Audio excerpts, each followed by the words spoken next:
প্রিয় শিক্ষার্থী বন্ধুরা, মাধ্যমিক সৃজনশীল হিসাব বিজ্ঞান টিউটোরিয়ালে তোমাদেরকে আন্তরিক শুভেচ্ছা ও অভিনন্দন জানাচ্ছি। আমি মোহাম্মদ শাহপরান। সৃজনশীল হিসাব বিজ্ঞানের প্রথম অধ্যায়টি হচ্ছে হিসাব বিজ্ঞান পরিচিতি। তো আমরা প্রথমে হিসাব বিজ্ঞান পরিচিতি অধ্যায়টি সম্পূর্ণ করব। এই অধ্যায়টির প্রথম লেকচারটি হচ্ছে হিসাব বিজ্ঞানের ধারণা।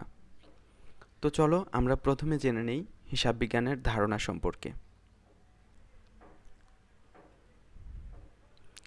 হিসাব বিজ্ঞান হলো একটি তথ্য ব্যবস্থা, অর্থাৎ প্রতিষ্ঠানের আর্থিক লেনদেন সংক্রান্ত তথ্য সংগ্রহ, সংরক্ষণ, সংক্ষিপ্তকরণ, বিশ্লেষণ এবং ব্যবহারকারীর কাছে তা উপস্থাপন করার নামই হলো হিসাব বিজ্ঞান।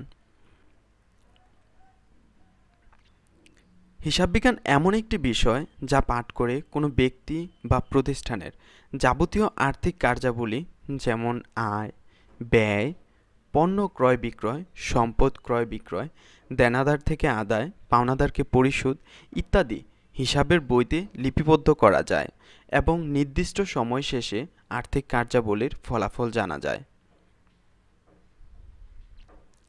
উক্ত ফলাফল তথা নানা রকম তথ্যসমূহ প্রতিষ্ঠানকে সিদ্ধান্ত গ্রহণে সহায়তা করে।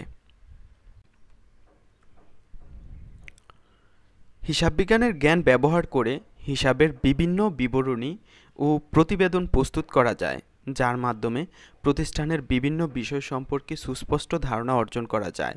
তাই হিসাব বিজ্ঞানকে ব্যবসায়ের ভাষা বলে অভিহিত করা হয়।